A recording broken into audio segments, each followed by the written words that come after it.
Hey everyone, it's Pat and Allie with Seattle Coffee Gear. We're here today to talk about our roast of the month for August 2020, which is going to be this Brandywine Coffee Roasters Costa Rica Las Lajas Black Honey Process Coffee. It's super good. The bag art is very good. I just Oh, saw it. We get sample bags usually first, so I hadn't seen it yet, and I'm a huge fan of turtle and fish. The fish has a tiny coffee cup too. I didn't notice that. I That's know really good. it is, and he's got a donut in his hand. Yes, that is it is very amazing. So one thing that you're going to notice probably right off the bat with this coffee is that it's a black honey process, and I know a lot of people who are big coffee nerds might be familiar with it, but it's also something you maybe haven't encountered before. So, Allie, what are the some of the differences between a black honey process and like a normal honey or natural process? Yeah. So like before we got on this call or got on this, video or sort of recording, we were talking about how processing is kind of all on this like scale from washed being the more common, of course, and then honey processing is kind of in the middle. And so those different colors kind of represent the different developmental processing. And so black honey is going to be one of the more developed options for that honey roast. So very similar to that of a natural coffee. But I feel like if you're usually not a natural coffee person because it's a little too strong, this is a way to get coffee with some of those berry notes, but may not be so intense. Sure.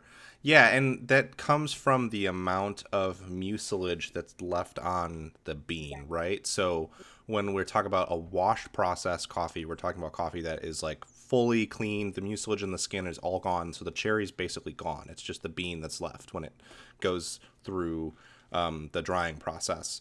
Yeah. Versus a natural where nothing is removed, the skin is left on, the whole cherry is there, and then it ferments for a period of time. It depends on the processor.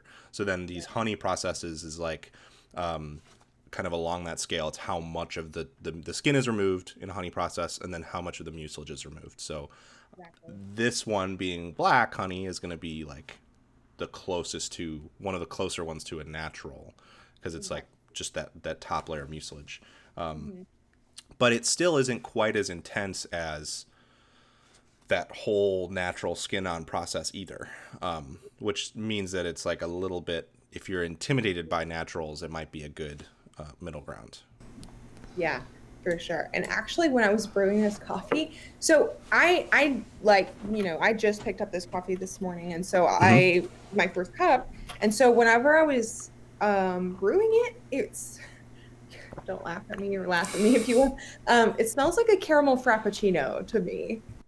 Sure, yeah, I get some of that. Like, it's interesting too because it doesn't really have that flavor to it so much, but definitely when you're blooming it, it has that kind of like Very um, sweet. yeah, like a rich and sweet smell, which I think comes more in when you taste it in the sort of fruity notes. Like obviously, the notes that Brandywine lists are apple juice, brown sugar, kiwi, and melon. Which one thing that always impresses me about Brandywine is, and I think they've even gotten better about it this year, because they always kind of nail their tasting notes to me anyway. Like when I try their coffees, I totally get the stuff that they list, and I would say that's true with this one as well. Yeah, I mean, it's hard for me to separate the taste in this one just because I feel like it's a really complex coffee. Like it's hard for me to Yes, pinpoint exactly like, oh, it tastes like this, like usually you put chocolate or something like that. But the right. apple juice makes this coffee kind of elusive. You know what I mean? The Yeah, apple. yeah. And I definitely think that apple juice is the thing that I get most from it for sure. I When I first tasted it, I was like, "Whoa, that's almost like cidery kind of," Yeah. but not in a bad way at all. Mm, And then it has those like that kind of like kiwi and melon flavors to me are sort of at the end of the sip. It's like a sort of softer yeah. sweetness, and then it has that classic. Anytime now, I feel like when we see brown sugar notes, you can kind of infer what that means off the top, because this Yeah. year there's been a lot of brown sugar notes this year, I feel like, and they all are like just that kind of like sweetness you get from taking a sip of like tea with brown sugar. Like Yeah. you get that little sweetness around the edges of your tongue that's like really pleasant, and that's what I get out of their brown sugar note here as well. I feel like this coffee is just so naturally sweet. Like I can just taste Yeah. this. sweetness, you know? but not in like an overwhelmingly rich, like it's not unpleasant, because I think that we do get coffee sometimes, typically naturals, Hmm. typically certainly Ethiopian naturals that can be like really really berry notey, and to the point where it's almost like you're sipping like a soda or something. Yeah. And Hmm. it's I tend to like those, but I think for a lot of people that can be a turn off because they're not necessarily looking for that super sweet. Whereas this Right. one, it is sweet and you get all those notes, but um it's not overwhelming, it's not ultra rich or anything. And that's why I think that's why I really the caramel frappuccino is such like a, so I used to work at Starbucks for anyone who doesn't know that. And so the caramel frappuccino smell in my brain just so like cemented because caramel and coffee just go together so well, just like that Totally. sugar taste. And that's what I get. It just reminds me of a very natural sweetness, like a fruit, but not, I don't know. It's hard to explain. Like an apple, like the sweetness of an apple. Yeah, yeah, exactly. It's almost like a caramel apple sort of thing in a way. But it's because it's still. I mean, you still know you're drinking coffee. It's not like it's not like you could hand this to someone and they would think that it's hot cider necessarily. Right.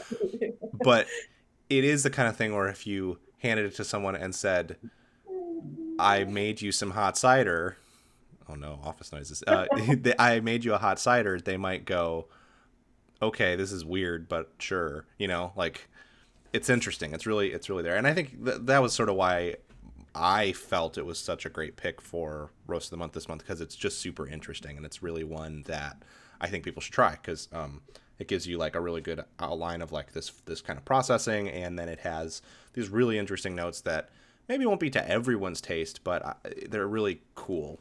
But they're also unique. Like I haven't had Yeah. a coffee that's tasted like this in a long time. You know what I Yeah, mean? I don't know if Like, I ever have. I mean, you've had more coffees than me, but I haven't.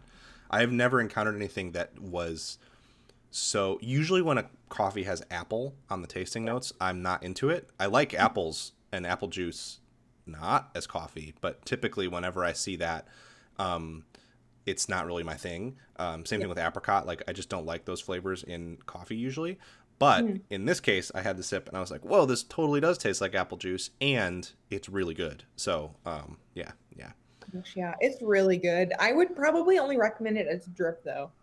yeah. What do I've you been doing it as a pour over and liking it a lot, but I should try it as a drip too. I think those two methods are as far as I would go. I don't think it would work as a press or espresso at all. Um, I either. I mean, I honestly I haven't tried it, but just like with the way that this coffee tastes and like the notes and things, I just feel like drip and pour over where it would shine. Yeah, and it doesn't have a super. It's not a rich body at all. It's not watery or anything, but it's definitely on the lighter side of medium. Mhm. Um, and I wouldn't call it bright necessarily either. But it's that super like kind of balanced lighter medium body, which doesn't tend to pair super great with espresso in my experience anyway. It can be hard to get a good shot out of that. And then I think as a press, the flavors are going to get kind of muddied, and it's just going to come out maybe as a little bitter. Yeah. So I wouldn't recommend it as that. But if you like drip or pour over, I would say absolutely give it a shot. Yeah, absolutely. Absolutely. I really do think it's an interesting coffee and I'm really excited to have it and I'm excited to have it back now. Yeah, and you just then you can with all the Brandywine. I it sucks. I always get the sample bags. What I want Oh, to do, I what I should start doing is just ordering a bag every time, because I want to make like a wall collage of all of their bag covers. oh. Just cut the bag covers out carefully, and then like mount them all on something because they're so cool. I'd give you this one, but I spilled coffee, my morning coffee I on bet it. I bet I could pull some strings and convince them to get me Another a one way to print it, and probably could just print them all as one big thing. framed. Probably. Well, I think that does it for us. Unless you have any other thoughts.